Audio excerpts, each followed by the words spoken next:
Bienvenue Shakiro. Alors, vous avez dû quitter votre pays après avoir subi des violences. Vous avez été emprisonné. Tout d'abord, expliquez-nous quelle est la réalité aujourd'hui pour la communauté LGBT au Cameroun. La communauté LGBTQ au Cameroun, les lois anti-LGBT, c'est-à-dire de manière disproportionnée, ciblent juste de manière... les lois anti-LGBT ciblent de manière disproportionnée les pauvres. Parce que il y a cette richesse, ce problème de richesse et de relations. Quand je parle de relations, les liens, c'est-à-dire...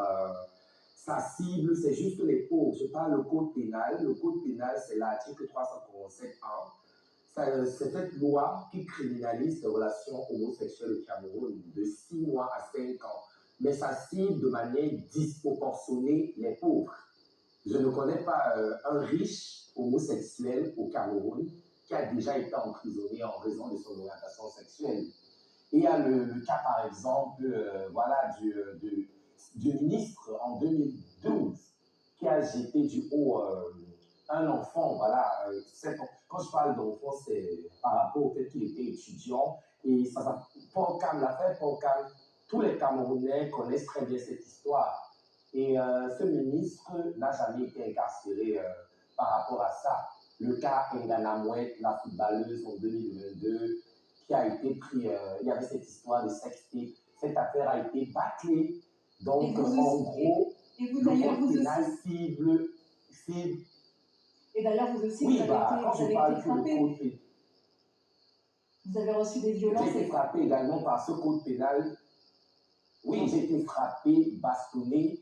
Déjà au Cameroun, être gay, c'est un non-événement. Quand je parle de non-événement, c'est que par rapport à la culture, beaucoup pensent que l'homosexualité a été importée de l'Europe et par la Bible. Ils vont utiliser la Bible, le fait que Dieu a détruit les Sodome et Gomorrhe à cause des actes contre nature. Et voilà. Donc après, déjà être gay, c'est déjà très difficile. Mais être trans, c'est catastrophique. Alors, Shakiro, être trans, c'est catastrophique. Shakiro, suite à la publication justement de Brenda Biya, quelle a été la réaction de la communauté LGBT qui vit au Cameroun? Alors, vous l'avez un petit peu mentionné, il y a finalement 2 poids, 2 mesures, puisque Brenda Biya pourra vivre son homosexualité au grand jour, alors que les autres devront continuer à se cacher et vivre en exil. Qu'en a pensé la communauté LGBT au Cameroun? La communauté LGBTQI+, déjà, c'est d'abord un allègement. Quand je parle d'allègement, c'est que maintenant, beaucoup d'homosexuels ne se sentent plus seuls.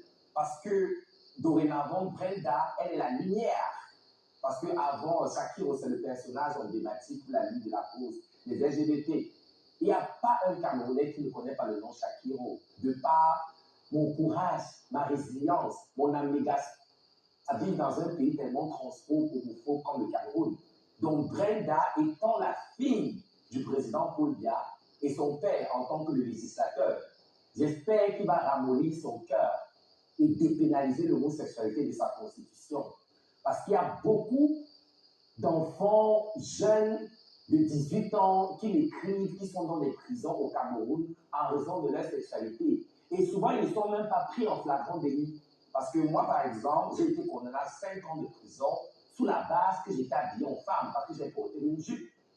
Il n'y avait pas réellement de preuves. Pourtant, le code pénal camerounais condamne le flagrant délit d'homosexualité. La juge a jugé que si je suis habillé en femme, forcément, c'est pour me faire draguer par des hommes.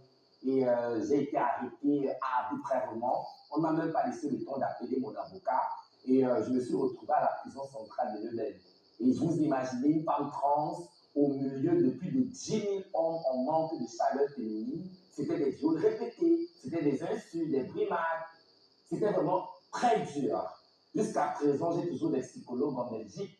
Certes, je suis en Belgique où je vis par rapport à la loi. Au moins, ici, les lois en tant que femme trans sont respectées. Mais j'ai beaucoup de séquelles. Beaucoup de séquelles. Tous les semaines, je vais voir mon psychologue. Aujourd'hui, Shakiro, en tant qu'activiste, comment s'effectue votre combat? Mon combat, c'est à travers les réseaux sociaux. quand je vous parle, je suis la lumière de la communauté LGBTQI+ au Cameroun, c'est que je suis la seule trans, la seule femme transgenre qui a eu le courage de prendre sa caméra depuis, c'est-à-dire, je parle du Cameroun, depuis l'avènement de la communauté LGBTQI+, de prendre sa caméra et de parler des lois, de tout ce qui est LGBT. Avant moi, il n'y avait personne. Et grâce à moi, je suis quand même heureuse parce que les Camerounais aussi maîtrisent quand même déjà les termes LGBT, que veut dire trans, travesti, grâce à Shakiro, parce que si on me suit à travers les réseaux sociaux, voilà, mais tous les jours, je reçois des insultes, mais au moins là maintenant, je suis au moins protégée parce que là maintenant, c'est à distance. Voilà, mais au Cameroun, c'était les bastonnades, ça m'a valu la prison. Rapidement, Shakiro, est-ce que vous pensez qu'un jour vous pourrez rentrer au Cameroun? Je pourrais rentrer au Cameroun si Paul Biya, voilà, parce que déjà il est au pouvoir depuis plus de 40 ans, donc si on dépénalise l'homosexualité au Cameroun de la Constitution, si je retourne dans mon pays et je n'ai pas peur de me faire traquer par la population, parce qu'au Cameroun, il y a je parle des personnes très dangereuses qui font du mal aux gays de la communauté queer.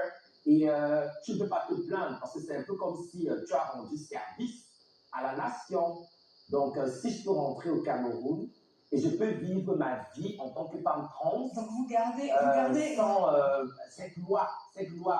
Donc vous gardez sans l'espoir cette loi qui criminalise l'homosexualité.